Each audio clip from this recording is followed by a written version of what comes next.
petite réunion vite fait d'une demi-heure au moins. Cette réunion a été un succès. Le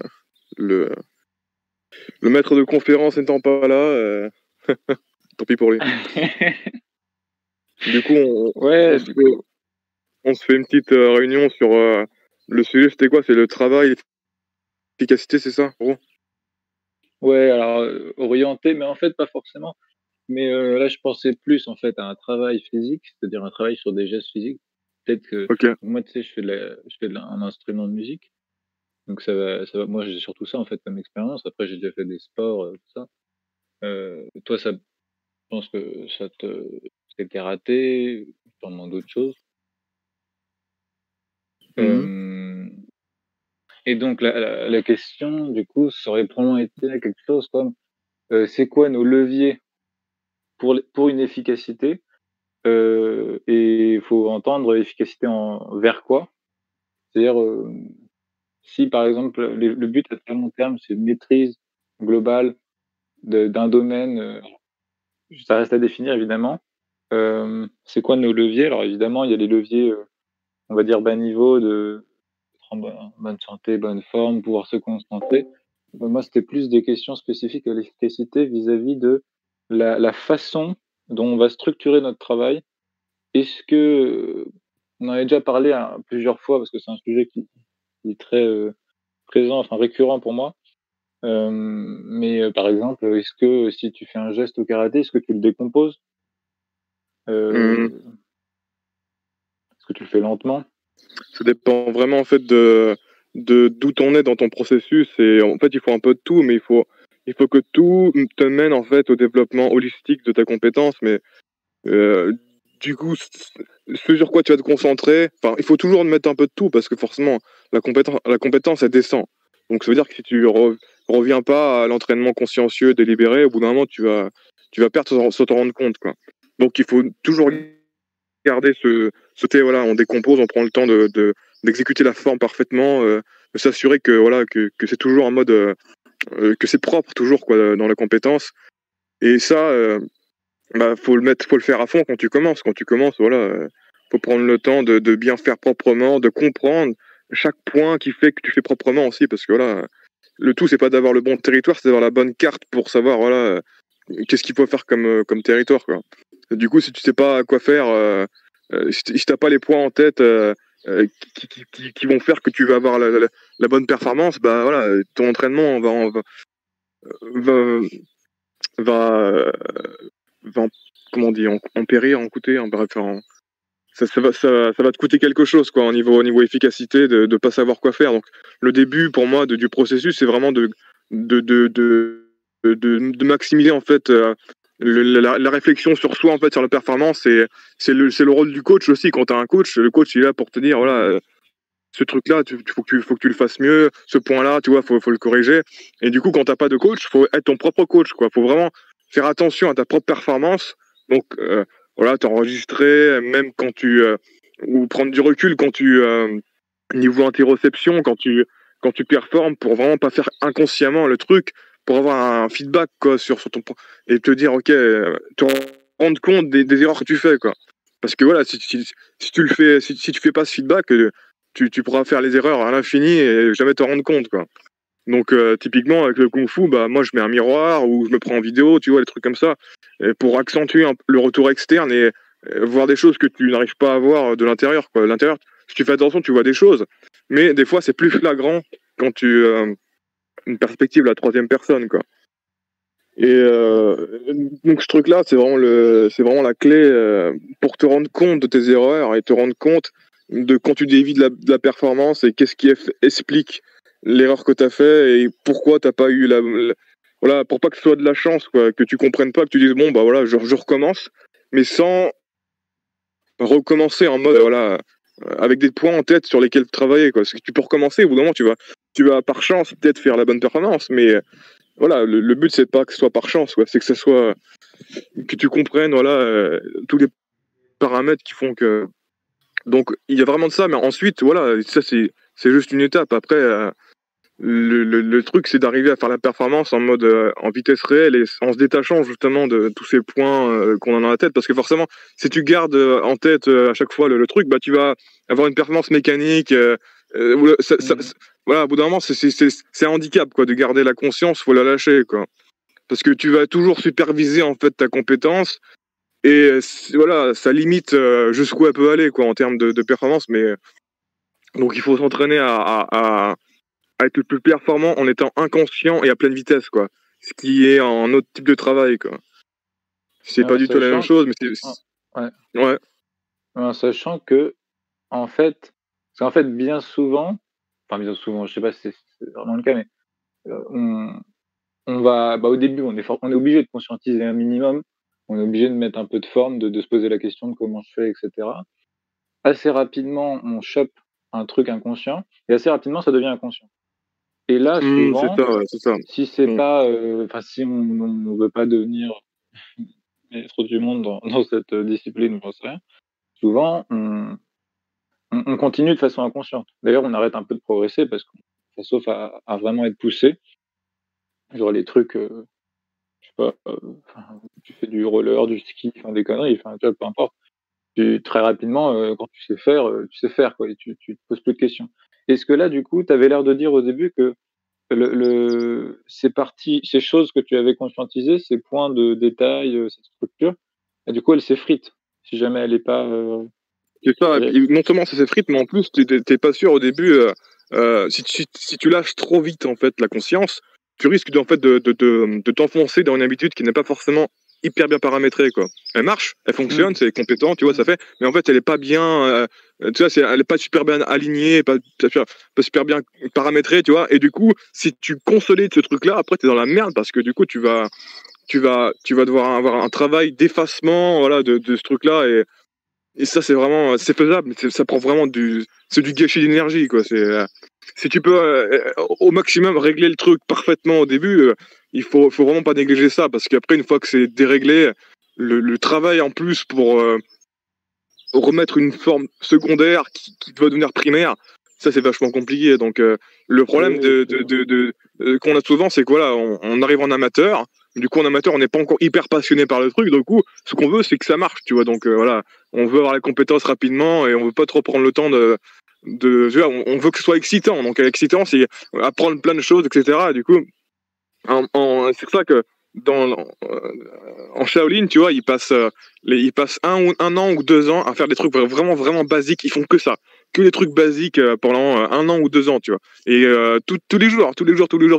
Et jamais ils n'avancent à l'étape supérieure, tu vois. Alors qu'au niveau Occident, tu vois, on est plus à passer vite fait à l'étape supérieure parce que c'est plus excitant, tu vois. On n'a pas trop maîtrisé, mais on l'a un petit peu, voilà, on voit à peu près grossièrement c'est quoi la technique, du coup, on les combine, on les enchaîne, etc. Et le problème de ça, c'est que tu consolides mal les bases. Et une fois que c'est mal consolidé, après, voilà, ça te condamne quasiment à atteindre le haut niveau parce que non seulement voilà, tu pars avec des mauvais repères, mais en plus, tu auras tout un travail pour compenser en fait les erreurs que tu as. Et ça, c'est vraiment difficile. Donc le problème, c'est quoi? Pas trop passer rapidement en mode inconscient, tu vois, et après. Parce que ouais, quand tu passes inconscient de quelque chose, tu passes conscient sur autre chose, mais un truc plus composé, quoi. C'est un truc, tu vas combiner plein de trucs, et le problème, c'est que ouais, tu vas combiner des éléments qui sont pas bien paramétrés.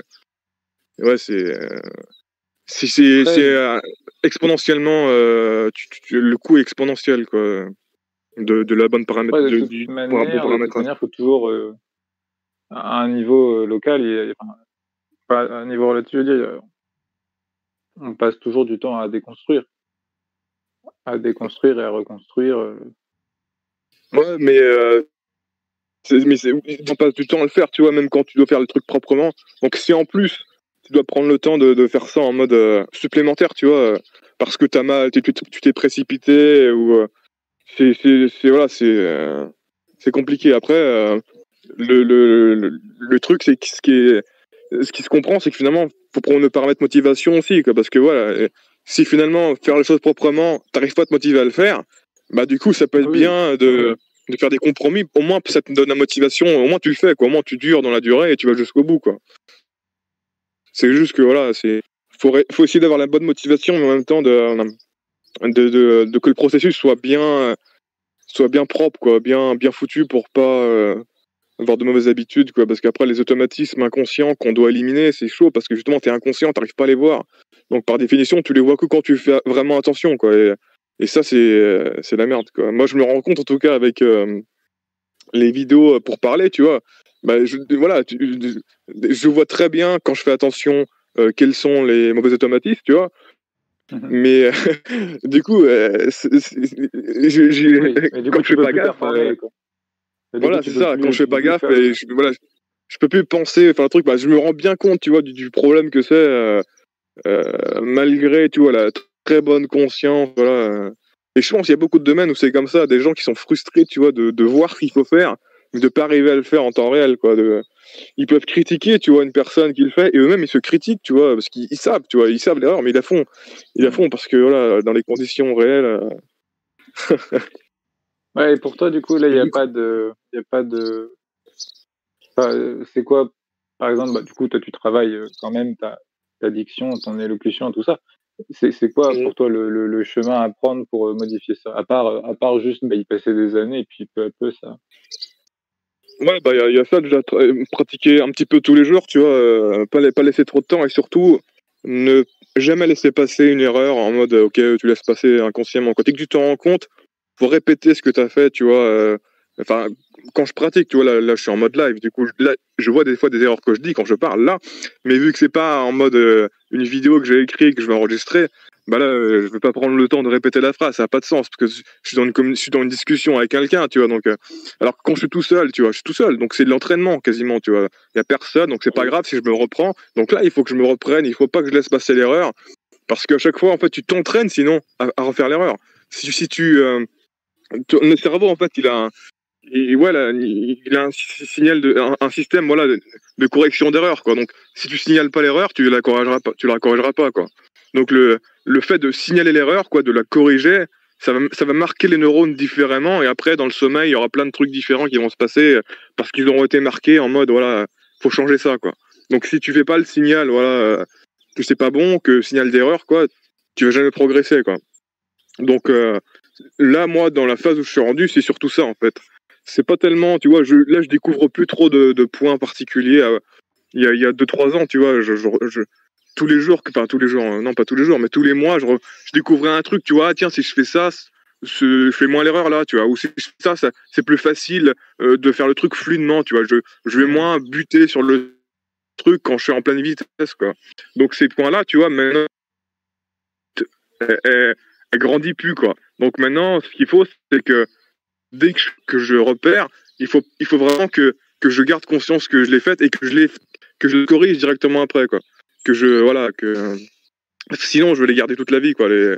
Mais et plus ça va, plus ça fait que, voilà, globalement, la compétence s'améliore. Mais sinon, sans ça, et même malgré ça, tu vois, c'est que ça reste quand même, parce qu'encore une fois, le cerveau, il suit le chemin de moins de résistance. Du coup, c'est faut très très longtemps avant que ce chemin de moins de résistance change, quoi. Si t'as passé toute ta vie, et encore une fois, dès que je parle à quelqu'un, tu vois, bah quelque part, je renforce le mauvais truc, tu vois, je renforce la façon qui va un peu à l'opposé de la forme parfaite que je veux avoir. Parce que Ah voilà, ouais, et du coup, c'est ces trucs-là en fait qu'on a tendance à négliger, tu vois. On néglige les phases d'entraînement, des phases de non-entraînement, et on se rend pas compte qu'en fait, les phases de non-entraînement, bah, c'est de l'entraînement quand même, parce que du coup, tu pratiques quelque chose, du coup, ton cerveau rôde ce truc-là. Et après, il y a des domaines où c'est plus facile, parce que là, quand je parle, ouais, parler, tu peux pas éviter de parler, voilà, dans la journée, si c'est ta oui, compétence. Alors que tu vois, un truc qui est vraiment dissocié, bah, l'avantage, c'est comment ça reste cloisonné, tu vois. Donc, du coup, tu vas pas la contaminer indépendamment de la pratique, que ce soit de l'entraînement ou de la performance, de ce truc-là, quoi. Tu vas pas être en compétition, voilà, tu vas pas te mettre à faire de la musique par hasard, tu vois, ou dans un oui, bah contexte, oui, de c'est la sûr, musique. c'est sûr. Donc, ça aide à ce niveau-là, quoi. D'accord, moi d'accord, c'est marrant. Donc, toi, tu penses vraiment, enfin, ça semble logique, hein, mais qu'en faisant mal les choses, on contamine ce qui était bien avant, entre guillemets.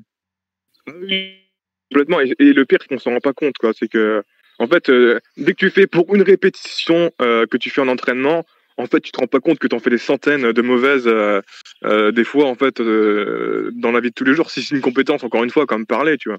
C'est quand le nombre de, de répétitions que tu fais. Et c'est pareil, par exemple, pour la posture, tu vois. La posture, quand tu fais, quand tu veux corriger ta posture, Oui. justement, c'était un des thèmes qu'on aurait pu aborder avec. Bah, du coup, la posture, c'est exactement ça. C'est qu'en fait, toutes les répétitions que tu fais correctement, en fait, consciemment, pour t'ajuster la posture, en fait, t'en fais des milliers de négatives quand tu penses pas, quoi, où tu te remets dans la mauvaise posture, quoi. Et du coup, c'est pour ça que c'est lent, quoi.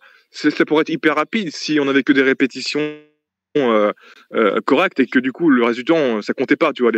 Mais du coup, le problème, c'est que en général, quand ta posture est vraiment est mauvaise depuis des années, en général, tu vas inconsciemment te remettre dans la mauvaise posture et un tout petit peu, tu vois. Et du coup, ça va renforcer l'inclination négative. Et c'est pour ça que c'est vachement difficile de, de regagner une bonne posture sans avoir des contraintes, tu vois, qui vont te forcer Ouais. à la maintenir, tu vois. Il y a des gens, par exemple, qui mettaient bah, le truc de base, c'est voilà, tu mets un truc physique sur ton corps, tu vois, pour te rappeler. Mais il y a des gens qui mettaient une alarme sur le téléphone, tu vois, pour se rappeler. Pareil pour la respiration. La respiration, c'est typiquement ça. Oui, bah Pour oui, toutes les fois oui, où tu apprends à bien respirer en méditation, en séance de, voilà, de respiration, bah, dans la vie de tous les jours, dès que tu penses plus à ta respiration, tu retournes dans ton pattern pourri que tu avais avant. Et du coup, tu renforces encore plus le pattern. Et ça fait que c'est difficile. Et donc, c'est là aussi que ce qui peut aider, c'est bah, d'optimiser le bas niveau pour que tu vas t'incliner plus dans ce truc-là. Par exemple, tu vois, on sait très bien qu'il y a des trucs qui vont te permettre d'avoir une respiration plus souple, tu vois, physiquement, tu vois, ça va t'aider à avoir une respiration. Alors que si tu es stressé, que voilà, si tu prends de la caféine, tu vois, ou à pleine balle, oui, avant de faire une séance de respiration, bah, tu auras plus de mal à te relaxer, à respirer profondément. Alors qu'inversement, si tu prends les trucs qui vont descendre ta pression, te relaxer, bah, tu auras plus de simplicité à avoir des respirations pour entraîner les bons patterns au niveau cérébral, quoi. Parce que le cerveau, bah, il suit le feedback du corps, quoi. Donc, moi, je me rends compte, dès que je fais un enregistrement audio, quand je me lève, tu vois, je fais ça assez rapidement après être levé. Bah, du coup, quand je suis levé, tu vois, je suis encore un peu dans le pâté, je suis beaucoup plus lent que ma version, tu vois, tonique, que quand j'ai 2-3 heures de réveil dans la journée, tu vois, où mon naturel, c'est de parler rapidement, de speeder, tu vois. Et du coup, c'est beaucoup plus difficile une fois que j'ai fait, tu vois, que j'arrive à peu près une demi-heure d'enregistrement, de bien parler, parce que du coup, je sens que mon corps est paramétré pour aller vite, et du coup, bah, le souffle ne prend pas bien le temps, comme au début, de mettre du volume sur chaque syllabe, chaque phonème, chaque son de chaque mot, et du coup, bah, des fois, je me rends compte que j'ai vraiment du mal même en répétant, tu vois, à ralentir, tu vois. Des fois, je peux répéter une phrase genre 10 fois, tu vois, et à chaque fois, je fais l'erreur, tu vois. Et du coup, je peux pas me freiner, tu vois. Et ça, ça n'arrive que quand je suis lancé depuis longtemps à parler, tu vois. Au début, c'est hyper facile, tu vois, parce que mon corps est relativement et la vitesse, tu vois, de mon corps, elle n'est pas encore physiquement emballée, tu vois. Mais une fois que je suis emballé, putain, si ça peut vraiment vraiment être difficile, quoi. Si je suis vraiment excité et vraiment, tu vois, ça va contre-courant, quoi.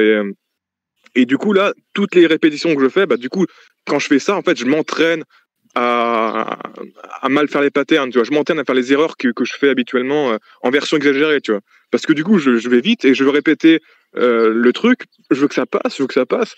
Et en fait, à chaque fois, même en essayant de ralentir, et en fait, c'est une expérience presque mystique, tu vois, en fait, ce truc-là, parce que, tu vois, ça me fait vachement réfléchir au libre arbitre, tu vois, quand je fais ça. Je me dis, putain, c'est possible, tu vois.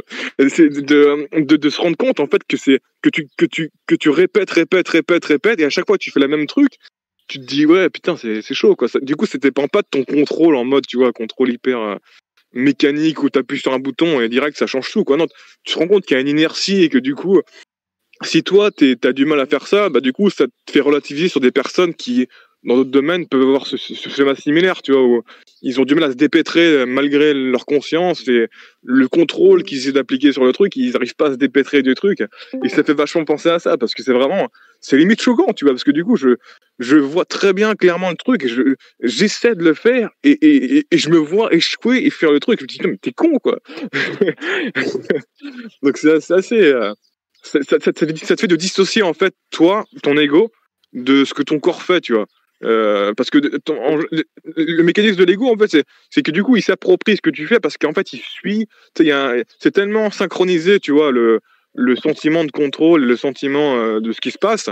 Du coup, quand tu vois que ce que tu veux faire n'arrive pas à se passer, que c'est quelque part désynchronisé, tu te dissocies beaucoup plus, en fait, des mécanismes, voilà, physiologiques, de ton cerveau qui s'exécute, l'activité électrique de ton cerveau qui passe d'un neurone à l'autre, tu vois. Je suis beaucoup plus conscient de ça quand ça va super vite. En fait, je vais tellement vite, tu vois, mon corps va tellement vite que je me dis, c'est pas possible que c'est moi qui le contrôle, tu vois.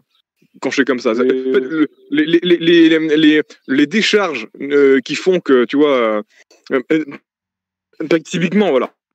En fait, voilà, je vais donner un exemple. Admettons que j'ai une phrase. Voilà, j'ai une phrase où il y a des mots qui s'enchaînent. Bah, du coup, quand ça m'arrive et que je bute, qu'est-ce que je fais? Je me dis, ok, je m'arrête à ce mot-là. Je m'arrête à ce mot-là, tu vois. Je vais pas passer au mot où là je bute, tu vois. Et en fait, je me rends compte que quand je fais ça, si je mets pas beaucoup, voilà, si je mets pas beaucoup d'intensité pour m'arrêter, je m'arrêterai pas. Alors que je me dis que je vais m'arrêter, tu vois. Je vais pas m'arrêter au mot parce que pourquoi? C'est qu'on est tellement engrainé, en fait, à prédire le mot qui va arriver, parce que moi, tout le cerveau est prédictif, tu vois. C'est-à-dire que interrompre un pattern qui est fait pour s'enchaîner, même si tu veux, c'est hyper difficile. Parce qu'en fait, une fois que tu arriveras au mot, ton mot va enclencher le fait de parler, de dire le mot, tu vas enclencher le truc, tu vois. Donc typiquement, tu vois, quand on parle, là, on se rend pas compte, mais du coup, on n'est pas du tout en train de contrôler les mots qui arrivent les uns après les autres, tu vois. Et ça s'enchaîne dans un flow, tu vois. Et de casser ce flow, une fois qu'il est paramétré pour se dérouler, c'est vraiment difficile. Et c'est limite perturbant de te rendre compte que c'est difficile, tu vois. Parce que du coup, tu dis, je m'arrête là, et du coup, je suis obligé de triquer mon cerveau et de me dire d'exagérer, en fait. De pas me dire que je m'arrête là, mais de me dire que je m'arrête là pour genre 3 secondes, tu vois. Plutôt que de me dire que je m'arrête là pour 1 seconde, tu vois. Tu vois, faut que j'exagère le truc pour que ça fasse le truc d'1 seconde, tu vois. Et que j'ai vraiment le temps d'exagérer le truc et après d'apprendre à bien faire la transition, tu vois, le virage au niveau des sons. Typiquement, c'était avec habitude, ouais, c'était une phrase où il y avait habitude automatique, tu vois. Et je le sautais à chaque fois, tu vois. Je disais habitude automatique, tu vois, ça faisait un truc, tu vois, voilà, comme ça, tu vois. Et du coup, j'ai dû m'entraîner à faire habitude. Et tu vois, le mot 2 à la fin, habitude, et bien prendre le temps avant de passer sur habitude automatique, tu vois. Pour faire habitude automatique, tu vois, le truc que je faisais à chaque fois, habitude automatique. J'arrivais pas à le faire en vitesse, tu vois, à peu près normale, sans vraiment m'arrêter, vraiment habitude automatique. Et à chaque fois, je le sautais. Et une fois que j'étais rentré dans le flow, tu vois, quand t'es dans le flow, tu vois, typiquement, là, quand on parle, et que tu t'es entraîné, justement, à enchaîner, et bah, du coup, c'est hyper difficile d'arrêter, et tu te rends compte que ton cerveau, il enchaîne il enchaîne tout seul, quoi. Et du coup, t'es obligé de mettre une espèce de barrière en plus dans ton cerveau. Il y a 2 trucs, voilà, et ça te fait vraiment réfléchir à tous les mécanismes. Et du coup, c'est là que tu comprends l'importance de la pratique délibérée, parce qu'en fait, ça veut dire que la performance qui se passe dans le présent, elle est architecturée en amont, quoi. Je veux dire, c'est ce qui se passe quand tu es Michael Jordan et que tu fais une performance de fou. Bah, voilà, tu déroules, en fait, tous les tuyaux, on va dire, tous les circuits que tu as préparés. Finalement, en fait, voilà, voilà, c'est pas toi qui es en train de contrôler ce qui se passe, c'est que juste tu modules globalement, mais finalement. La part de responsabilité dans le présent, c'est-à-dire de ce qui se passe, elle est infime, entre guillemets. C'est ça, en fait, la responsabilité, elle vient en amont, quoi. Typiquement, c'est avec la musique, je pense que c'est pareil, quand tu prends une musique, si tu sais très bien que tu as un concert, je sais pas quoi, où tu dois performer une musique dans 2 mois ou dans 3 mois, j'en sais rien, bah du coup, tu sais très bien que ta responsabilité, elle est pas sur le moment, elle est pas quand ce sera le moment de performer, non, elle est avant de préparer le truc, et c'est là que ça joue, quoi. Et c'est ça qui fait que les gens ont du mal avec, beaucoup de rationalistes ont du mal avec le libre arbitre, le contrôle, tout ça, parce qu'en fait, ils prennent que ce qui se passe en ce moment. Tu vois, genre, tu fais étude, voilà, tu dois appuyer sur un bouton et tu vois que ton cerveau, quelque part, il enchaîne tout seul, tu vois. Du coup, tu te dis, bah, c'est pas toi qui as contrôlé, ton cerveau, il a enchaîné tout seul avant que tu aies eu le temps de prendre conscience que ça enchaînait, tu vois. Et du coup, tu te dis, voilà, il y a 300 millisecondes d'avance, bah, du coup, ça veut dire que c'est pas toi qui contrôle, alors que non, c'est pas parce que, tu vois, on en revient à l'image dans un livre, il disait, voilà, si t'as un barrage et que le barrage il craque parce que t'as une petite goutte d'eau qui arrive, ouais, mais t'as toutes les gouttes d'eau qu'avant, c'est toutes les gouttes d'eau qu'on t'a mis avant et qui ont fait que le barrage, voilà, sans ces gouttes d'eau là, ça n'aura jamais arrivé. Et du coup, c'est un peu ça qui explique qu'on a du mal à appréhender en niveau neurosciences les relations entre l'esprit et le cerveau, quoi. On a l'impression que c'est le cerveau qui contrôle tout. Ensuite, l'esprit, voilà, l'ego qui s'approprie. Une fois que tout a été fait, tu vois, que tout a été décidé, il s'approprie la décision, quoi. Mais c'est vraiment grossier et c'est pas prendre en compte, voilà, la, la, le transfert de la conscience dans le temps, quoi. Que la conscience que tu as eue hier, elle s'applique toujours inconsciemment aujourd'hui, mais du coup, ça reste de la conscience. C'est juste que, voilà, elle n'est plus là actuellement, mais elle a été là dans le présent, dans le passé. Donc c'est toi, c'est ton toi du passé qui t'aide inconsciemment dans le présent. C'est pas autre chose que toi, quoi. Ça reste toi, quoi. Et du coup, c'est ce truc-là qui est un peu contre-intuitif. Ouais, donc C'est sinon, pour marrant ce que tu revenir. disais sur le coup.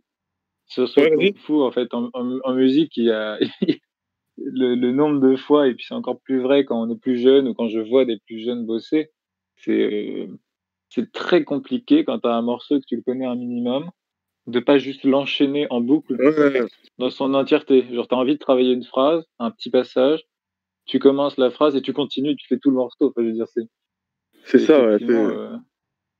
Et en fait, tout dans notre fonctionnement est comme ça, c'est prédictif. C'est-à-dire que ça, je veux dire, la perception de la réalité, à chaque fois, on est en train de prédire à l'infini, tu vois, tout ce qui arrive et on capte après des trucs extérieurs pour voir si on s'est planté dans les prédictions, mais on prédit avant. Donc ça veut dire qu'en gros, que ce que tu perçois, s'il n'y a pas d'erreur dans ce que tu as perçu, tu l'as perçu avant de le percevoir, quoi.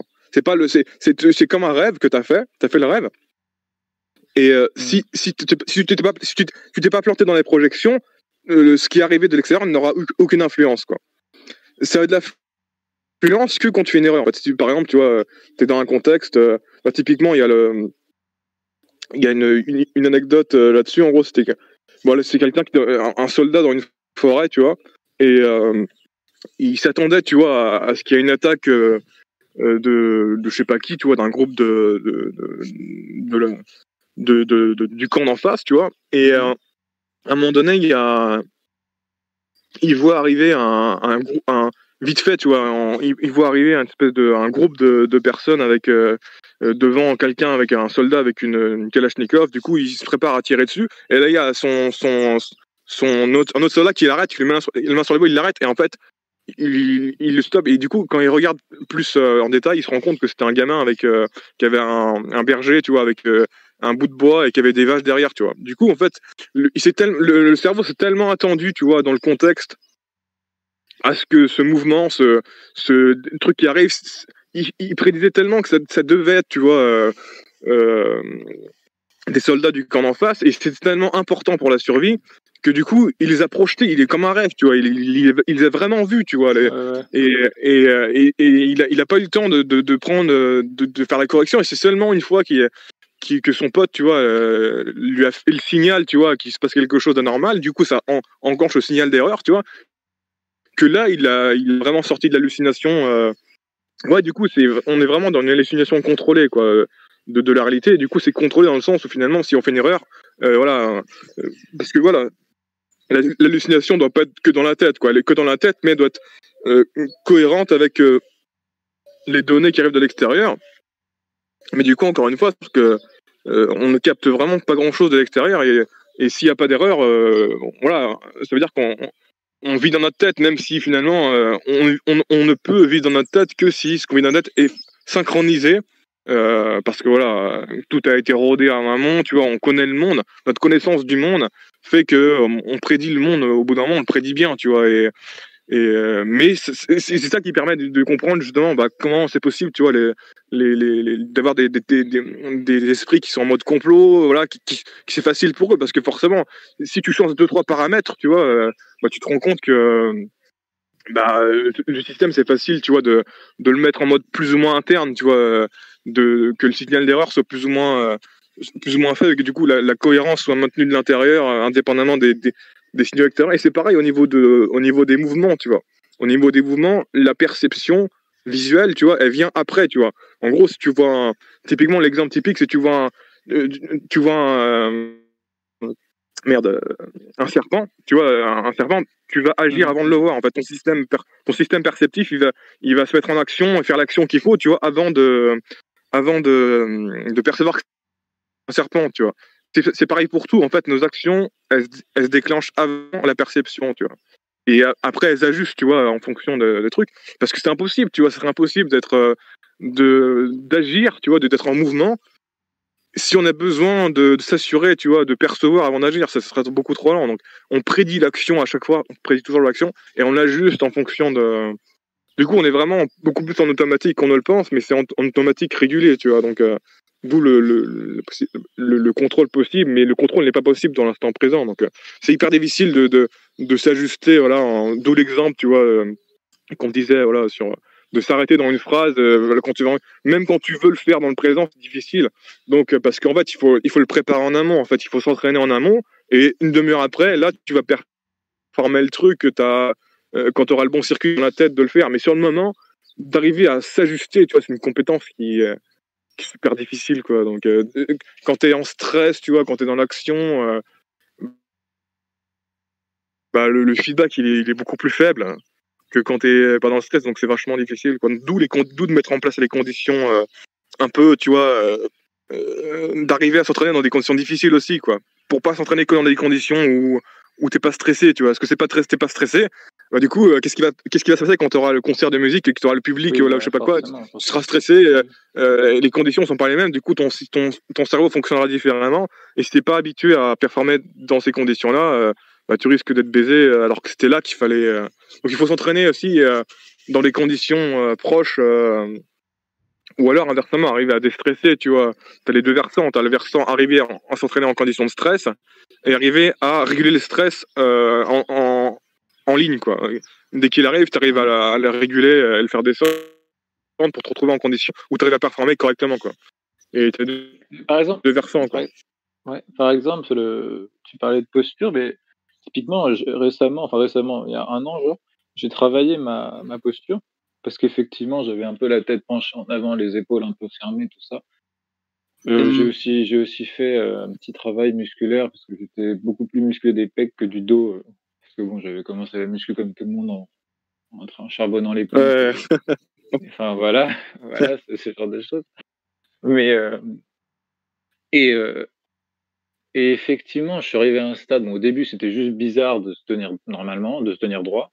Et puis, au bout d'un moment, il suffisait que j'y pense un peu et je pouvais me tenir droit et c'était relativement naturel. Sauf qu'effectivement, dès que je me retrouve dans une situation un peu stressante, typiquement, c'est les situations sociales, heu, genre, je suis avec, je suis avec une fille, qui me plaît ou des conneries comme ça. Tout de suite, avec le recul après, je me rends compte que j'étais mal, que la posture était pas bien. Et ouais, et comment, du coup, on vient d'en parler, mais C'est ça, il faut arriver à la formation pour revenir à un état où ça devient naturel d'avoir la bonne performance, voilà, ici la bonne posture, et d'arriver, justement, l'autre truc, c'est même quand tu es en stress, d'arriver à te reprendre et de d'ajuster plus ou moins, tu vois, au moins d'améliorer un tout petit peu la posture que tu as, même si ce sera pas forcément parfait, parce que tu seras tendu, mais au moins voilà, tu ajustes les points que tu as en tête, que tu sais, voilà, mon bassin, il faut que je l'avance, tu vois, par rapport à mes talons, est-ce que je suis trop sur mes talons, trop sur la pointe des pieds, tu vois, les hanches, où elles sont, etc. Les épaules, est-ce qu'elles sont baissées, le cou, est-ce que je relaxe pas. Enfin, il y a toujours, voilà, toute une chaîne, et puis forcément, dès que tu as un élément de la chaîne qui est pas bon, forcément, les autres vont suivre le chemin de moins de temps et s'ajuster pour ça qu'en général, dès que t'as un problème, je sais pas, serait-ce que tu vois, t'as les pieds plats ou t'as des problèmes, je sais pas, aux épaules, j'en sais rien, bah ça va affecter toute la chaîne parce que mettre du poids, tu vois, quand t'as un poids qui bascule un peu, bah, ça incite tout le corps à s'ajuster, à basculer, se réajuster pour que l'équilibre soit se fasse, quoi, parce que tu peux pas rester en équilibre si t'as pas la position pour laquelle le corps est censé être en équilibre, tu vois, quand t'es debout. Si tu changes, voilà, tu mets un peu trop des épaules en avant ou en arrière, bah, le poids il va être déséquilibré, il y aura une tension et du coup, bah, le corps va chercher à enlever la tension et, du coup, il va déformer, prendre une posture, voilà, arrondir le dos, mettre le bide en avant, enfin des trucs, tu vois, qui font que finalement tout redevient neutre, mais c'est neutre négativement, quoi, entre guillemets, quoi. Et c'est souvent ça le problème des gens, c'est qu'ils ont un seul problème et ce problème se répercute sur tout le reste, quoi. Du genre, tu vois, quand tu travailles sur ordinateur, bah du coup, tu te conditionnes à mettre les épaules en avant parce que tu as la souris, tout ça. Et si t'es mal foutu, quoi, si t'es bien foutu dans ton siège, etc. Mais le problème, c'est que souvent les gens travaillent sur ordinateur portable, donc du coup, l'écran, il est collé sur le clavier, donc ça les incite à se mettre, voilà, en mode avachi sur vu que le clavier n'est pas dissocié de l'écran et que l'écran est pas à niveau de la tête. Voilà, si t'as pas l'écran au niveau de la tête, t'es foutu, quoi. Je veux dire, si ton écran il est plus bas que ta tête, bah forcément tu vas baisser la tête, donc tu vas te pencher, ton sternum va s'enfoncer dans ton corps, et du coup rien que ça va créer des petites différences qui vont faire que quand tu seras debout, bah ta position de neutralité, de sécurité, quoi, par défaut, elle sera mauvaise, quoi. Parce que ça ne va pas bouger, ça va rester plus ou moins mauvais, les épaules, tout ça, et du coup le reste pour compenser va se mettre pourri. Après tu auras mal au dos, tout ça.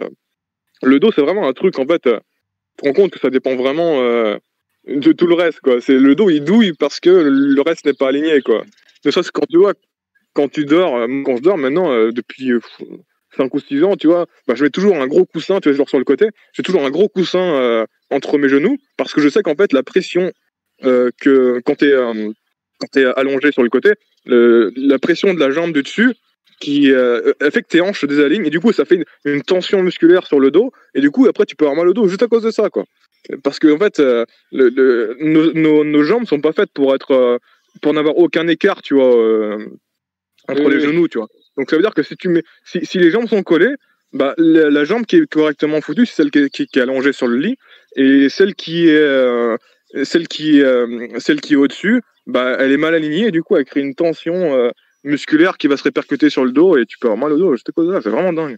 Moi, ça a vraiment enlevé, j'avais des problèmes de dos. Naturellement, quand j'étais gosse, je foutais la couette sur le dos. Ouais, je pense que ça peut arriver, ça. Je le faisais pas du tout, et au bout d'un moment, par accumulation, tu vois, j'ai fini par avoir un putain de mal de dos, et ça venait de là, quoi. Ça venait de là.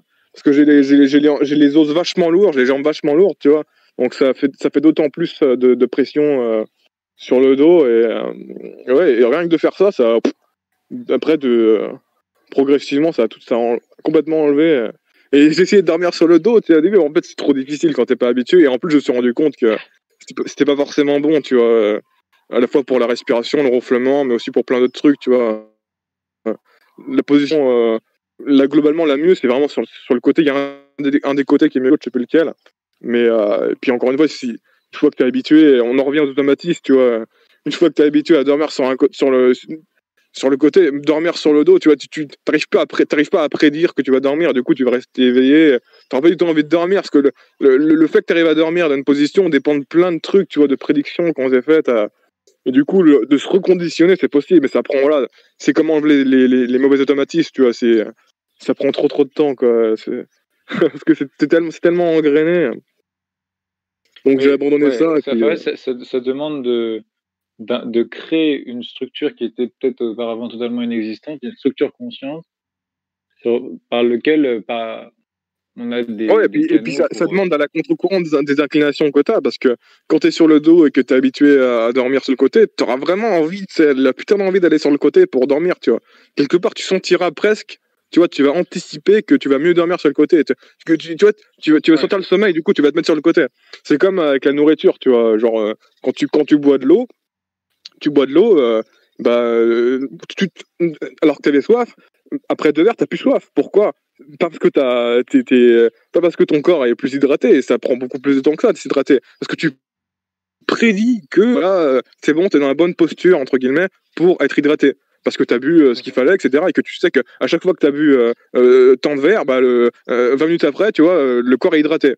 Du coup, tu le prédis, du coup, ça coupe la soif. Et c'est pareil pour le sommeil. Du coup, tu prédis que voilà, quand tu es dans la bonne position, 20 minutes après, moins 10 minutes après, tu dors, tu vois. Et du coup, ça veut dire que dès que tu es sur. Voilà, dès que le présent, tu vois, ça va changer complètement la prédiction va affecter voilà, les sensations que tu auras, indépendamment en fait du côté voilà, physiologique. C'est très effet de contexte, très effet un peu placebo, tu vois.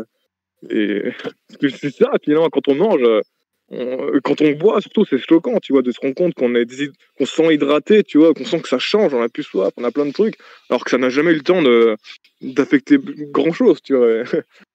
Et il y a plein de trucs, c'est comme ça, tu vois, c'est la prédiction, l'assurance, tu vois, que la probabilité.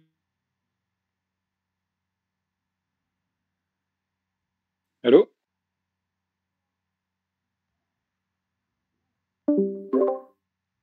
On a coupé là. Allô? Allô, allô. Ouais. On a perdu Bertrand, je crois.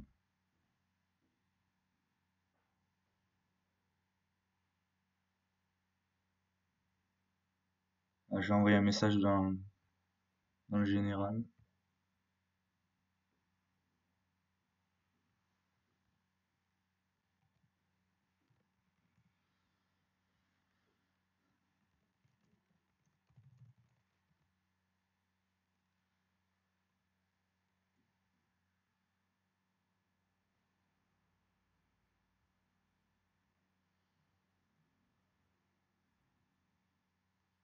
Toujours là, Doc Doc? Ouais. Donc ouais, ça vient bien du côté de Bertrand, je pense. Ça m'arrive régulièrement sur ce truc.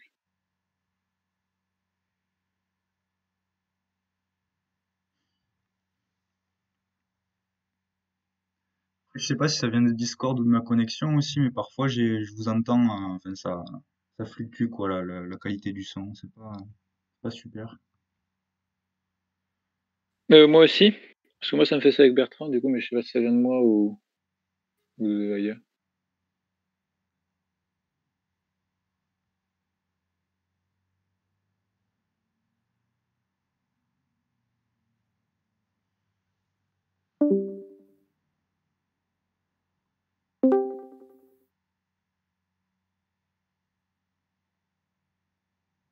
Hop. Ça y est, de retour ou pas? C'est bon, ça y est. Ouais. Ah, bordel. Je m'en suis rendu compte tard. Je me dis, c'est bizarre, il me parle plus. Bon, bref, voilà, je répétais de façon globalement ce que je disais Ok. sur les prédictions, les placebos. Je sais pas où ça m'a arrêté, mais je parlais de côté. En fait, quand t'es irrationnel, t'as intérêt de croire à fond et d'être sûr dans ton truc irrationnel parce que sinon, ça marchera jamais, quoi. Du coup, moi, j'avais une dernière question pour clôturer ce. Parce que finalement, en fait, on a sûrement fait le tour de mes questions. C'était pas beaucoup plus Mhm. profond que ça, je pense.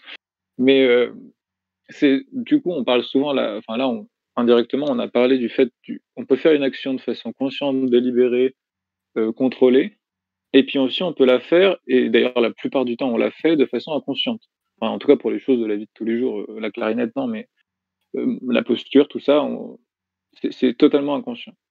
Est-ce que c'est Mhm. réellement quelque chose on-off? Est-ce que c'est vraiment une sorte de chose binaire? Ou est-ce que c'était pas juste un continuum de quelque chose qui est plus ou moins potentialisé? Et ce qui voudrait dire, pourquoi je demande ça, c'est si c'est un continuum, euh, dans ce cas-là, par exemple, dans le cas de ma posture, parce que finalement, ma posture, je l'ai bossée. C'est-à-dire qu'il suffit que j'en prenne un tout petit peu conscience pour que je puisse tout de suite revenir à une posture bien meilleure que celle que j'ai quand c'est totalement inconscient. Et ça me coûte en fait pas tant d'efforts que ça. C'est conscient, mais c'était pas aussi conscient qu'au début. Au début, je pouvais presque rien faire d'autre. Alors que là, je peux me tenir à peu près bien en faisant tout un tas de trucs. Simplement, il faut que ça reste un tout petit peu dans un coin de ma tête. Est-ce que Mhm. c'est continu? C'est-à-dire que si je continue de la bosser, à un moment, ça va devenir tu vois, presque, faudra que je m'en souvienne une fois par semaine, un truc comme ça. Je sais pas si c'est réaliste ce que je dis, mais tu vois, est-ce que c'est continu ou est-ce que c'est vraiment d'une autre nature finalement? Bah, je pense que là, il y a deux variables qui s'entrechoquent. C'est le fait qu'en fait, que ton corps, d'un moment, ben, il est plus ou moins ajusté, tu vois, il change, tu vois, la tension des muscles, tout ça, quand tu t'entraînes à être dans une posture. Donc ça donnera peut-être le sentiment, quoi, là, que c'est facile ou que c'est pas, je sais pas, finalement, en fait, c'est toujours assez difficile, quoi. C'est juste que la difficulté, c'est le jeu qui a changé, c'est pas le joueur, quoi, c'est le jeu qui est passé en mode difficile, parce que toi, t'as level up, et du coup, bah, les ennemis sont restés fixes, et donc, c'est, et voilà, voilà, c'est comme si tu disais, tu fais de la musculation et au bout d'un moment, bah voilà, le poids que tu fais au début, bah il paraît plus facile, tu vois. C'est pas que c'est plus facile, c'est juste que toi t'as changé. Donc il y a ce côté-là, je pense, qui peut un peu donner l'illusion que c'est plus ou moins conscient, que il y a plus ou moins besoin. En fait, il y a toujours autant c'est toujours pareil, c'est juste que là, c'est toi qui as changé, t'as beaucoup moins de choses à faire consciemment en fait, parce que tout est entre guillemets fait, préparé de manière indépendante de la conscience. Donc ça veut dire que la conscience, t'as beaucoup moins de choses à contrôler, quoi. Donc il y a ce côté-là, mais je pense pas que c'est lié, tu vois. Moi, je pense pas que c'est lié à la conscience, quoi. C'est plus une fois que c'est configuré correctement, bah ouais, le rôle de la conscience est beaucoup plus léger et c'est beaucoup plus en mode voilà, coordinateur, tu vois. Tu supervises le truc, mais sans vraiment essayer de, de, de le contrôler. C'est plus pour de le manipuler, quoi. C'est pas tellement pour l'analyse, c'est plus pour s'assurer, tu vois, que c'est là et du coup remettre un peu d'ordre, tu vois. C'est comme si tu avais un truc, ton doigt, tu vois, qui pousse un peu le truc pour que ça coule dans la bonne direction, tu vois, le truc qui avance. Du coup, tu changes un peu la direction, mais c'est pas, c'est pas de prendre la place du conducteur, quoi, en fait. Parce que tu sais que le truc, que le machin, il est plus ou moins paramétré. Il faut juste l'ajuster, tu vois, un peu comme quand tu es en mode auto-école et que tu as ton moniteur à côté qui te, voilà, des fois il t'ajuste un tout petit peu le volant, je sais pas quoi, un truc comme ça, tu vois. C'est pareil, quoi. Le moniteur, il est pas en contrôle, tu vois, mais il est un peu pour superviser. Bah, ça, je pense, ça arrive une fois que t'es compétent, quoi. Quand t'es pas compétent, t'es pas à la place du moniteur, t'es à la place de l'étudiant qui apprend à conduire et qui a tout, qui a le volant, les pédales, tout ça, qui est en train de tout contrôler consciemment, quoi. Et une fois que t'arrives, t'es en mode moniteur, quoi. T'es là, tu supervises, tu regardes ce qui se passe, et du coup, t'ajustes plus ou moins le truc, mais c'est vraiment en mode au niveau, quoi. Est-ce que on m'entend toujours? Oui, oui, on t'entend toujours. Oui. Ah, ok, parce que je fais tout le temps, hein. Voilà, donc ouais, je sais pas si. Je vois ce que tu veux dire, mais ça me paraît difficile à dépatouiller en fait de la compétence inconsciente. Du coup, le rôle. Après, ouais, t'as moins besoin, plus ça va. Heureusement que t'as moins besoin, tu vois. Non, mais en Tu fait, fais passer. ma question, ça pourrait être, enfin, formulé autrement, ça pourrait être un truc comme, par exemple, la respiration, tu vois. Est-ce que on dit, bah oui, effectivement, la plupart du temps, je respire inconsciemment. Bon, la respiration, c'est peut-être radical, mais que ce soit la respiration ou la posture, par exemple, on va prendre les deux exemples en même temps. Est-ce que c'est vraiment, enfin, comment dire, est-ce que quand on dit que c'est inconscient, c'est que c'est d'une certaine façon très, très, très, très peu conscient, à un niveau infinitésimal peut-être, ou est-ce que Ah oui, ok. c'est vraiment un on-off, c'est un switch, soit c'est conscient, soit c'est inconscient, quoi. Ah oui, ok, je vois ce que tu veux dire. Ouais, moi j'aurais tendance à dire que ouais, c'est un switch. C'est soit ta conscience, ton attention, on va dire plutôt que ta conscience, et supervise le truc, et elle supervise plus ou moins fortement. Après, ça c'est autre chose, tu vois. Le fait que tu essaies Ouais. plus ou moins de le contrôler, c'est autre chose. Mais le fait d'observer le truc et de te mettre on-off ou dans la modulation, ouais, ça pour moi, soit tu modules pas, quoi. Après, tu modules plus ou moins fortement, mais il n'y a pas de petite observation, quoi. Pour moi, si tu es dans la petite observation, en fait, tu es dans l'abstraction. C'est-à-dire que finalement, tu fais globalement, voilà, tu es globalement conscient de tes sensations, mais c'est pas vraiment la même chose que de faire attention à ta posture, quoi. C'est plus, voilà, interoceptivement, tu vois, voilà, Après, forcément, tu es la dans ton posture corps. peut faire partie, Donc, d'un tout plus large. Ouais, mais du coup, ça, c'est pour moi, c'est pas le même objet, quoi. C'est la posture, mais c'est pas la posture vue pareil que la posture en mode quand tu fais vraiment attention à ta posture, quoi. Forcément, inconsciemment, voilà, n'importe qui, même un bébé, tu vois, il a des sensations qui sont liées à ce qu'on pourrait appeler la posture. Mais c'est pas la posture telle qu'on la conçoit quand tu veux vraiment la conscientiser, la contrôler et vraiment, voilà, comprendre mécaniquement ce qui va pas, tout ça. Pas la même chose, quoi. Puis il y avait un débat, je crois qu'on avait sur le Discord qui était un peu lié à ça. Avec voiture, route voiture, tout ça, ça me fait un peu repenser à ça, tu vois. Oui. Sur l'intuition, tu vois, tout ça. Ce que je veux dire, c'est que par exemple, on pourrait, la posture, par exemple, effectivement, ça semble assez. Enfin, comment dire alors, au début, tu as peut-être besoin de faire ça. On a peut-être besoin, au début, quand on a une mauvaise posture, par exemple, même dans des situations sociales, de réellement y penser, réellement penser à sa posture. Ce qui fait, d'ailleurs, on va être un peu handicapé pour tout le reste, mais bon, au début, on a peut-être besoin de ça. Mais à un moment, en fait, notre compétence augmente, etc. Ça nous coûte de moins en moins de faire ça. Est-ce que, en fait, ce qu'on veut dire par ça nous coûte de moins en moins de faire ça, c'est qu'en fait, on peut garder le même niveau de qualité de posture tout en montant, entre guillemets, en abstraction, c'est-à-dire en pensant de façon beaucoup plus large, et par exemple en pensant juste une attitude de, Ouais, de ok. corps et d'esprit, enfin ça veut rien dire, tu vois, mais Ouais, une sorte je pense, d'atmosphère générale encore une fois, dont je la pense qu'on posture peut le fait faire, mais partie. du coup, je pense que ça peut le faire, mais du coup, ça engage des trucs qui sont faits inconscients, tu vois. En gros, si tu prends, on va dire, étape 1, tu fais tout consciemment. Tu fais tout consciemment, tu contrôles tout consciemment, ok. Ensuite, ce travail-là, ça va changer inconsciemment des trucs, tu vois, dans ton cerveau. Et après, ce que tu vas pouvoir faire, c'est penser vite fait au truc pour engager ces circuits inconscients, tu vois. Mais tu vas pas les reconfigurer, tu vois. Tu vas profiter du fait qu'ils sont configurés par le travail que tu as fait en amont dans l'étape 1, quoi. Du coup, ok, tu vas le réengager, mais du coup, faut pas croire que tu refais le même travail que dans le truc. Non, tu profites du travail qui a été fait. Et du coup, c'est ça qui donne un peu l'illusion du truc. Mais en fait, c'est. Oui, après, oui, je suis d'accord que ça existe, le fait que tu peux, entre guillemets, restimuler les trucs. Tu donnes un petit coup, un petit coup de jus, tu vois, dans la direction de trucs et ça va activer les circuits inconscients de manière plus potente que s'ils sont dépotentialisés. Et voilà, même si tu les as, tu vois, tu les as, ils sont inconscients, mais ils sont pas forcément activés, tu vois. Et du coup, de donner un petit coup de jus, ça peut, voilà, les faire, voilà, un peu comme si tu voyais de l'eau qui circule dans le truc, tu vois, ça remet de l'eau, et une fois que tu remets de l'eau, il tourne tout seul, tu vois. Et c'est un peu ça le truc, ouais, du coup, ça existe, c'est sûr.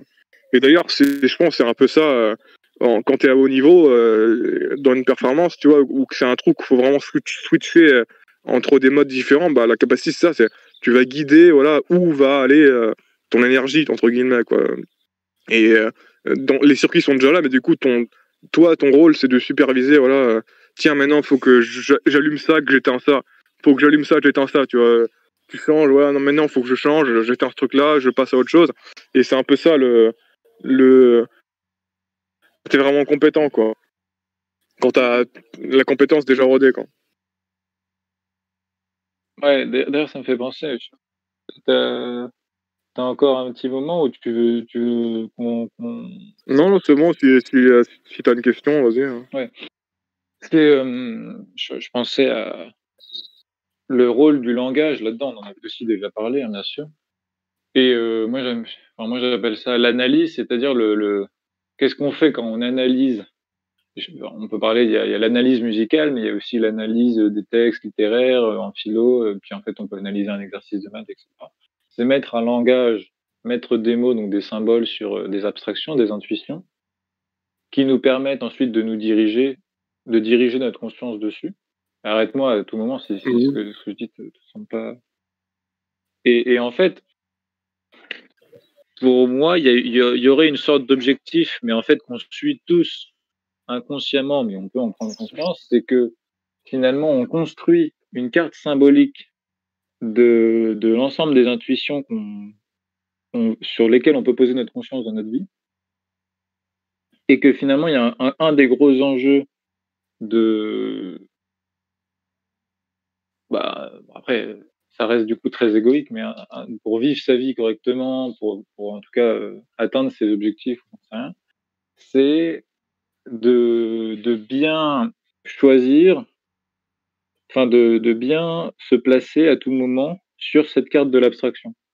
C'est-à-dire sur à quel niveau on se place. Typiquement, si on reparle du truc de posture, c'est à un moment, par exemple dans un travail préliminaire, on va se placer à des niveaux assez détaillés, assez petits d'abstraction, des trucs assez concrets, position de mon bassin, de mon cou, de mon sais rien, des trucs très précis.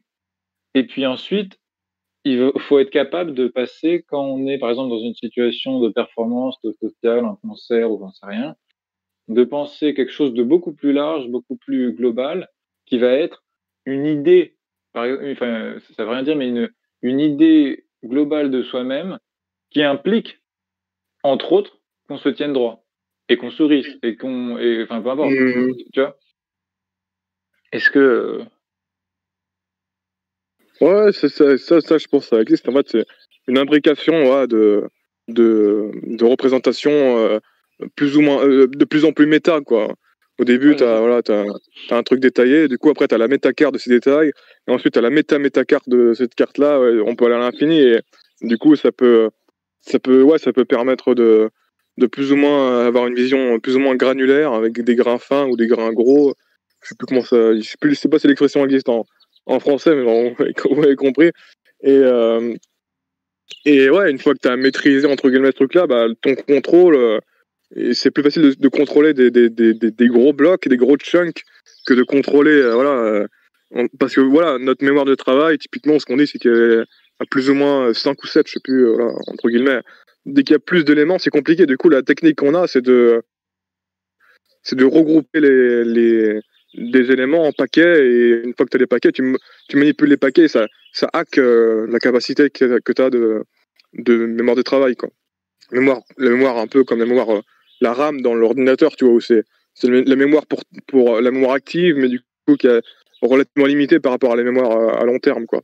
Et ouais, dans les techniques pour augmenter l'enfant, sur le nombre de trucs, de détails que tu arrives à manipuler, c'est les techniques comme ça, les techniques de manipulation, et même dans les techniques de mémoire à long terme, tu vois, ils utilisent la technique des lieux, tu vois, ils représentent une carte avec des salles, tu vois, et du coup ils vont mettre les éléments dans la salle. Tu vois, ils vont connecter la carte prototypique qu'ils utilisent pour tout se rappeler, et du coup ils vont retenir tous les prénoms, par exemple, d'une salle de 100 personnes avec cette technique, en mettant les gens, tu vois, en les connectant à ce truc hyper potentialisé.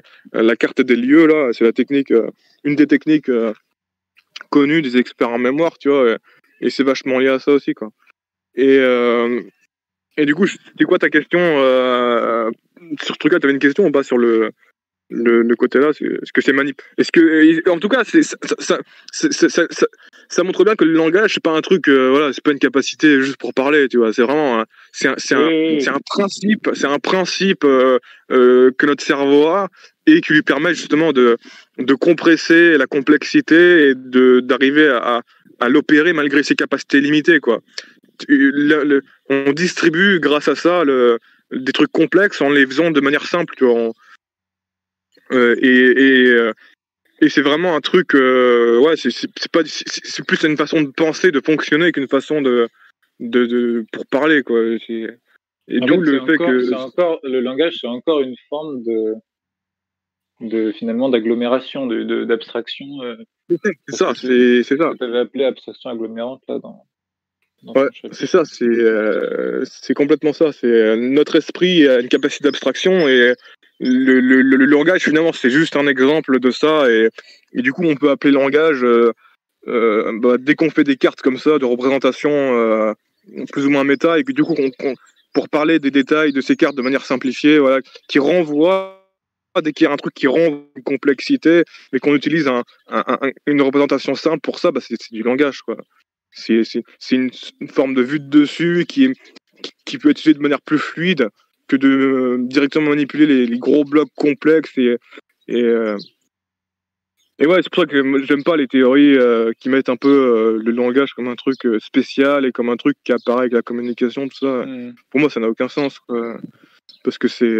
Est-ce que tu dirais que le sens des choses se situe beaucoup plus dans le méta que dans que dans le nom, enfin dans le précis, quoi.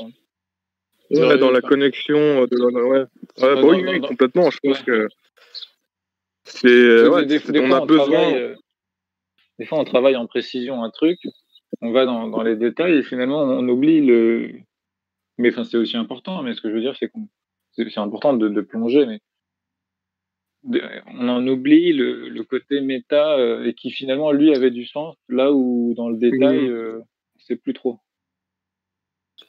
Ouais, parce qu'au niveau méta, plus t'es méta, plus tu peux faire de rapport entre les choses éloignées. Donc forcément, c'est ça qui donne une sensation, tu vois, de vue d'ensemble, de connexion entre les choses, entre des gros paquets, tu vois.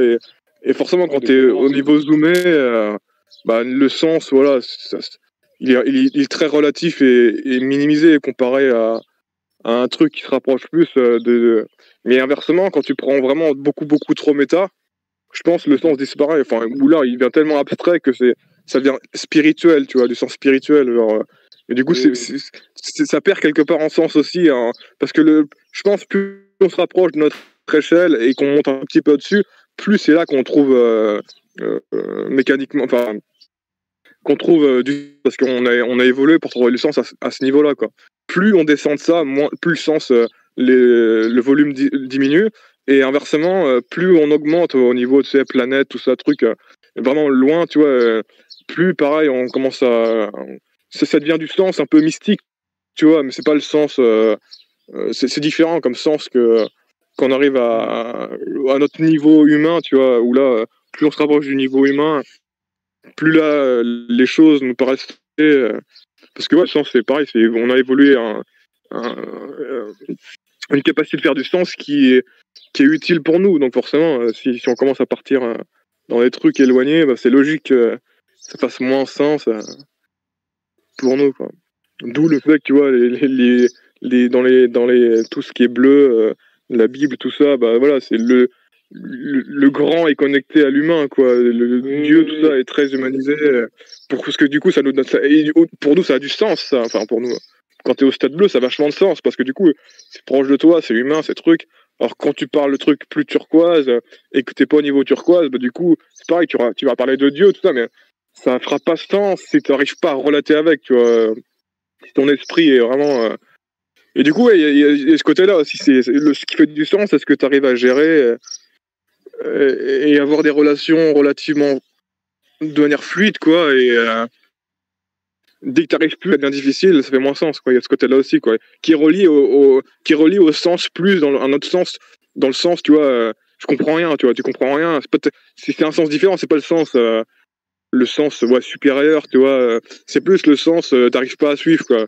C'est genre, t'as du chinois, tu sais très bien que le chinois ça a du sens, mais vu que t'as pas la compétence, toi tu te comprends rien, du coup tu dis ça n'a pas de sens, quoi. Et c'est un peu ça des fois, le côté difficulté qui fait que bah voilà, si t'es largué niveau system thinking, bah du coup tout ce qui est un peu jaune, ça fera pas sens pour toi, alors que inversement, si t'es vraiment rodé à ce niveau, bah du coup dès que t'auras un truc jaune, tu diras ça y est, ça fait sens, tu vois. C'est plus sens que toutes ces conneries qu'il y avait au stade d'avant. Parce que justement, c'est synchronisé avec tes capacités. Et cette synchronisation fait que t'as l'impression qu'il y a plus de sens là-dedans que. Et est-ce que c'est purement relatif ou est-ce que ce que je veux dire, c'est est-ce que le sens qu'on trouve dans les choses est purement relatif à la compréhension qu'on en a finalement, ou est-ce qu'il y a quand même des trucs, même une fois que tu as compris, ça n'a pas de sens? Tu vois ce que je veux dire? Je sais pas, c'est possible, ouais. Genre en physique quantique, tout ça, je pense, tu vois, même si tu comprends des trucs, je suis pas sûr que tu puisses les rapporter dans le domaine là, et du coup le sens paraîtra bizarre. Mais je pense que le sens qui fait sens, c'est vraiment ce qui est un peu au-dessus, c'est un peu comme le flow, tu vois. Le flow, ça arrive quand t'es un peu au-dessus de ton. C'est un challenge, tu vois, c'est au-dessus. Bah, le sens, c'est un peu pareil. Ce qui est pareil, c'est quand c'est un peu au-dessus de ce que tu comprends, tu vois, tu te dis, ah, tu vois, ça t'apprend des trucs, tu vois, ça t'éclaire. Alors que si t'étais déjà à ce niveau-là, bah du coup, voilà, t'es blasé, quoi. Le sens, c'est pas aussi prégnant parce que tu connais déjà, tu vois. Donc c'est censé, tu vois, mais en même temps, si t'apprends rien de nouveau, c'est banal quelque part. Et du coup, tu te dis, bon, ouais, c'est censé, mais. Alors qu'un truc qui est un peu au-dessus, je pense que c'est une expérience, genre, si on fait, par exemple, si on génère un texte aléatoire grâce à un ordi et on les fait lire à des gens et puis bon, au début ça fait pas sens. Est-ce que s'y intéresse, parce que je peux imaginer, tu vois, qu'ils s'y intéressent suffisamment, qu'ils trouvent des patterns, qu'ils trouvent des trucs, ou qu'ils croient trouver plutôt.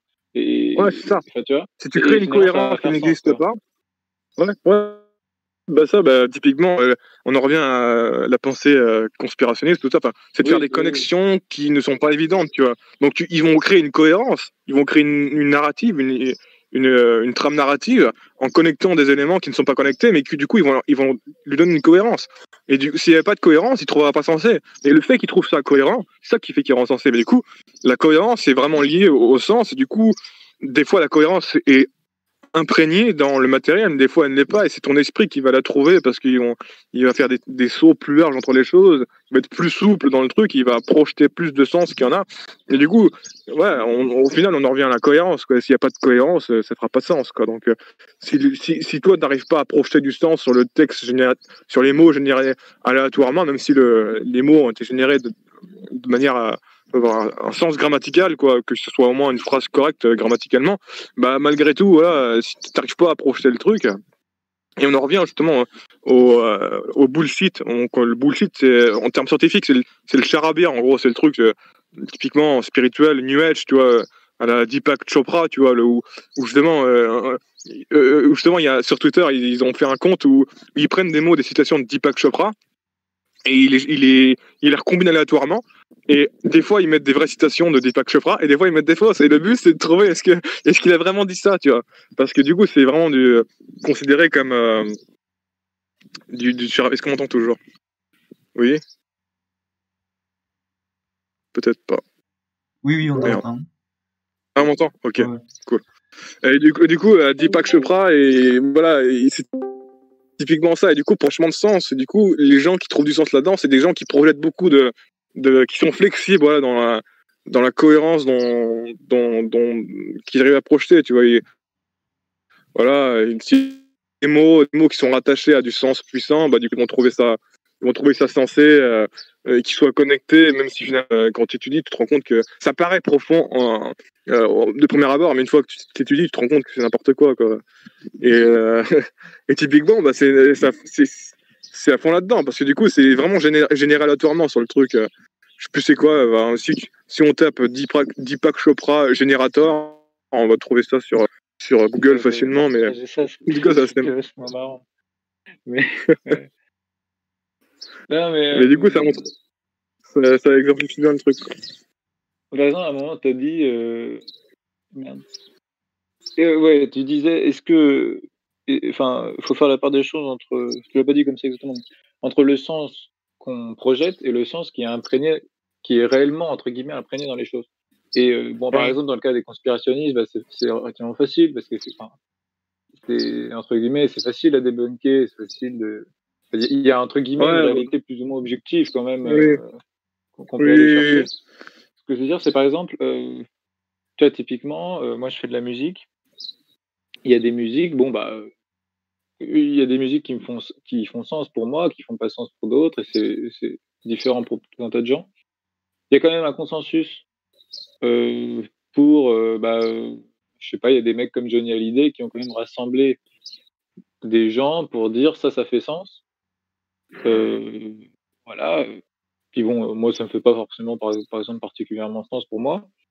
Tu vois, où est-ce qu'elle est l'objectivité? Est-ce qu'il y a réellement un sens imprégné dans les choses, ou est-ce que c'est pas toujours une projection?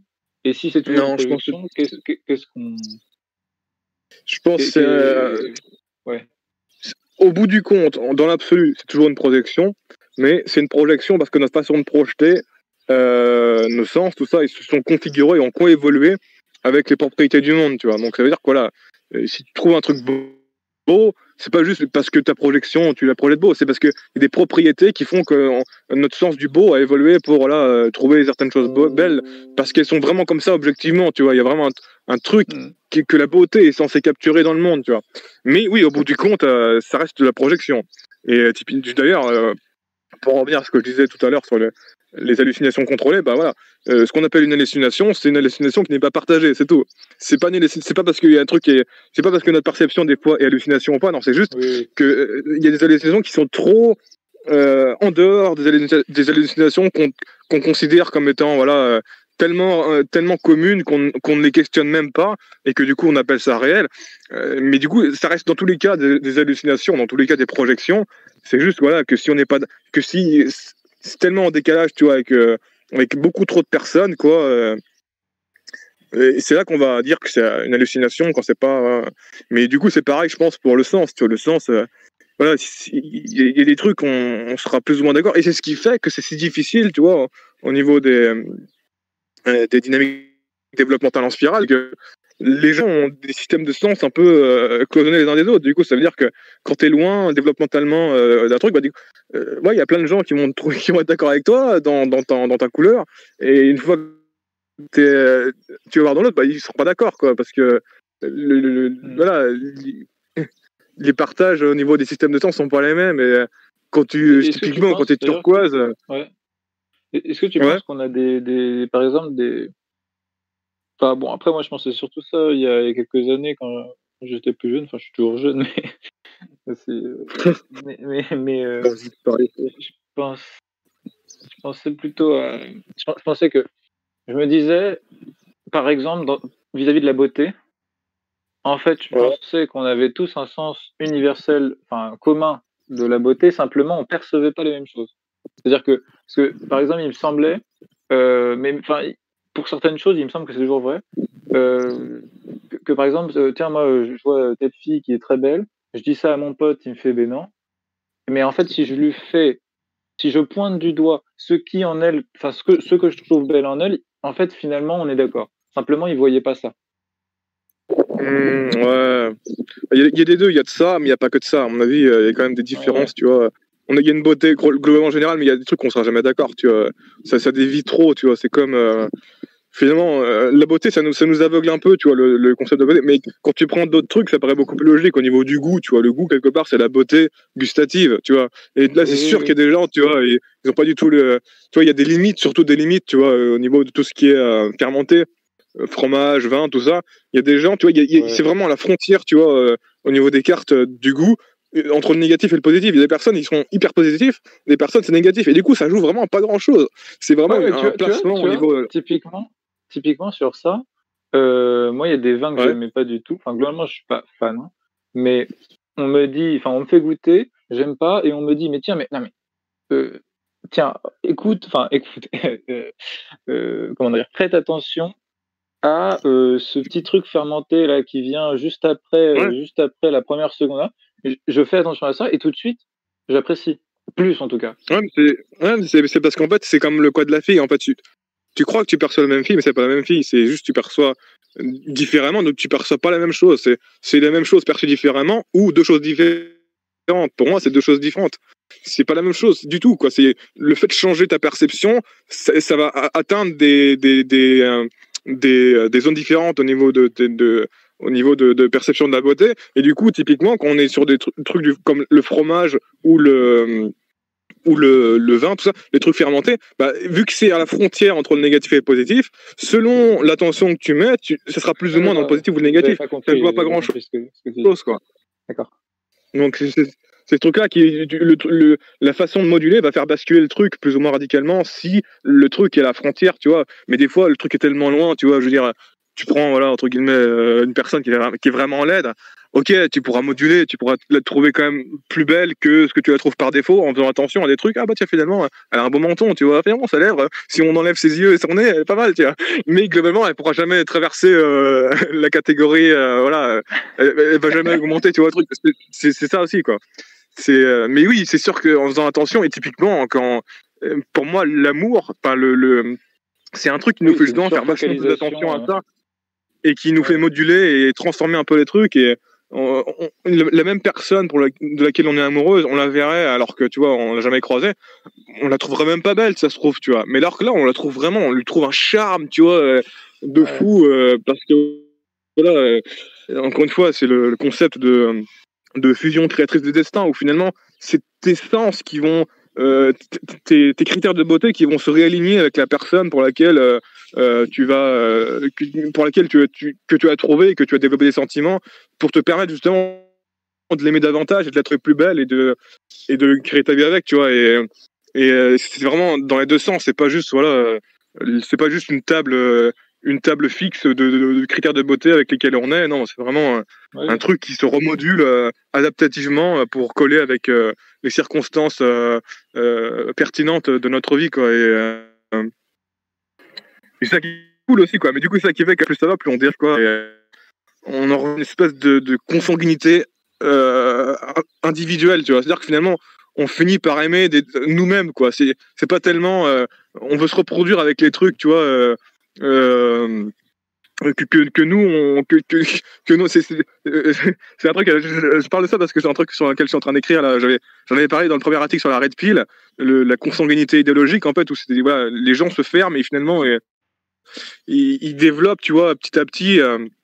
En gros, l'idée, c'est que ton esprit, il est pas fixe. Ton esprit, il se reproduit avec tes interactions.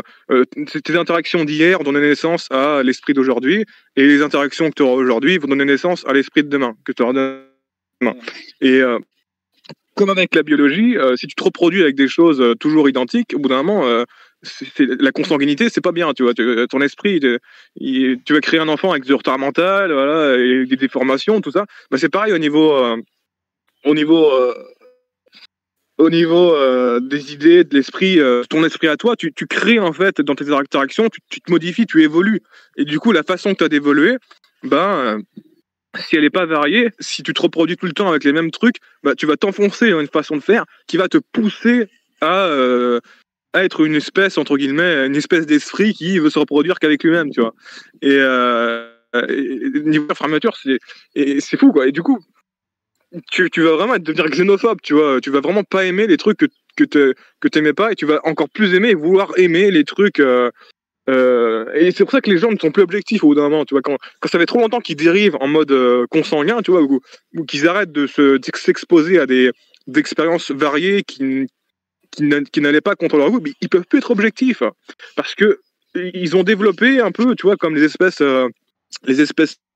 Ah merde, j'ai loupé le terme. En gros, les espèces qui sont vraiment ultra xénophobes et qui sont à l'inverse hyper pas empathiques, mais qui sont hyper en mode oxytocine, tu vois, hyper us. Enfin, j'ai pas le terme avec leurs congénères, tu vois. Et tu dis un peu ça, c'est-à-dire que même si tu te forces, une fois que t'es une espèce comme ça, même si tu te forces à ne pas être raciste, entre guillemets, tu vois, à ne pas être xénophobe avec les trucs qui sont un tout petit peu différents de toi, tu n'arriveras pas. Ce sera vraiment contre nature parce que tu as évolué pour que cette stratégie se développe, quoi, par dérive progressive, évolution, etc. Et idéologiquement, c'est pareil, tu vois. Et au niveau des critères de beauté, je pense que c'est pareil aussi. C'est-à-dire que finalement, au bout d'un moment, quand tu dérives, plus tu vas t'enfoncer dans ce truc-là, cette propension à vraiment aimer que ça et ne pas être ouvert au reste. Et tu auras du mal à objectivement te dire, voilà, objectivement, voilà comment voir la réalité, peser le pour et le contre. Tu vas vraiment, en étant objectif, tu seras vraiment subjectif, tu vois. Et pour moi, la Red Pill, c'est un peu ça. C'est que les mecs, à la base, ils veulent voir la vérité, et ça fait tellement longtemps qu'ils sont enfoncés là-dedans que progressivement, en fait, ils arrivent plus à voir la blue pill avec d'autres façons caricaturales, tu vois, en mode xénophobique, tu vois. Alors qu'il y a des bons trucs là-dedans, tu vois, dans la société mal, tu vois. Et je comprends leur article, mais du coup, ils n'arrivent pas du tout à voir le machin de manière mesurée, pesée, à la nuance, tout ça, parce qu'en fait, leur esprit a tellement dérivé qu'il les pousse à ne plus voir ça, à rejeter ça, et à vraiment les traiter de manière, voilà, pourrie, quoi, les trucs qui ne sont pas comme eux. Et du coup, ils sont dans l'absolu, dans l'absolutisme, tu vois. Et c'est des préceptes très jamais faire ça, jamais avec une fille, jamais ça. Enfin, c'est que des trucs, ils peuvent pas faire d'exception, pas faire de trucs, tu vois. Ils veulent toujours rester dans le truc parce que pour eux, ça n'a plus aucun sens gustativement, tu vois, entre guillemets. L'idée n'a plus de sens, tu vois, parce que. Et je pense qu'au niveau beauté, c'est un peu pareil. Si tu au début, tu vois, quand tu commences à être amoureux d'une fille, je sais pas, tu vas peut-être pas encore la trouver super belle, la trouver super attirante, tout ça, mais plus ça va, plus tu vas, tu sais, plus les années passent, plus tu restes dedans dans ce même délire et que tu vas pas voir ailleurs, plus tu vas être bloqué, tu vois, à vouloir ça et entre guillemets à vouloir. Et du coup, t'es constant lien avec toi-même, tu vois, tu veux te reproduire avec tes propres goûts, tu vois, qui ont dérivé, et c'est une fermeture qui pas bonne, tu vois, c'est toxique, et c'est marrant de voir les parallèles qu'il y a à tous les niveaux de cette dynamique un peu évolutionnaire, et qui n'existe pas juste, ouais, qui n'existe pas qu'au niveau biologique, au niveau espèce, ça existe vraiment, je pense, au niveau idéologique et au niveau des goûts, au niveau esprit, la façon dont il a évolué. Si voilà, tu t'exposes à de la vérité, que voilà, tu contrastes tes expositions, bah, ton esprit va se développer d'une façon voilà, plus ouverte que si plus empathique au niveau de tes perspectives, que si tu vas trop dans une lignée qui dérive trop dans une seule direction, où vraiment tu ne peux plus te rediriger facilement ailleurs, parce que tu as évolué, ton esprit a évolué pour devenir xénophobique, quoi. Ah ouais. Et je sais pas pourquoi je vais partir là-dessus, mais en gros, la beauté, c'est un peu ça aussi le problème qu'on peut avoir, quoi. D'où le côté aussi introversion, extraversion, créer une identité et après n'arrive plus arriver à changer d'identité. Et ça te change vraiment au niveau de ta perception, quoi. C'est ça qui est dingue, quoi. Voilà, c'était un peu une... Non, mais on a beaucoup digressé, mais enfin, moi, j'ai bien aimé. Ouais, finalement, on avait fait une bonne réunion. Ouais, on était à deux, mais il y a Fumter qui écoute. D'ailleurs, si ça te va, si Fumter l'a enregistré, si ça te va, vu qu'on a parlé pas mal de choses qui pourraient intéresser d'autres, si ça te va, je pense la mettre sur le uploader sur la chaîne YouTube, comme ça pourrait faire profiter aux autres. Si ça te va, toi, Doc. Ah oui, pas de souci. Oui, bah, ok, comme ça. Parce que je pense que ça peut intéresser d'autres les sujets qu'on a abordés, même pour histoire de déclencher d'autres questions, tout ça, plus tard. Donc, voilà. Bah, en tout cas, la discussion. Ouais. En tout cas, bah, merci des questions, ça c'était cool. Puis merci Fumter pour l'enregistrement. J'espère que ça a marché. Ouais, avec plaisir. Mais justement, j'aimerais dire un truc par rapport à ça. C'est, je sais pas si ça vient de ma connexion ou si c'est en général Discord, mais j'ai des variations quoi au niveau de la qualité du son. Donc par moment il y a des petits, comment dire, des petites coupures, c'est haché quoi. Voilà. Ok. Ouais, moi aussi sur le micro de Bertrand des fois c'est. Mais enfin. Ouais, bah, je pense que c'est parce que je suis. Après, si on m'entend et qu'on comprend ça, mais c'est vrai que je suis dehors, du coup la connexion est pas terrible et du coup c'est peut-être les deux paramètres qui font que prochaine fois j'essaierai de faire ça à l'intérieur, mais bon, ça me fait sortir, tu vois, c'est cool. Ouais. Oui. Que le problème c'est que la qualité de la connexion est peut-être pourrie, quoi. Voilà, ok, bah ça marche, au moins c'est noté.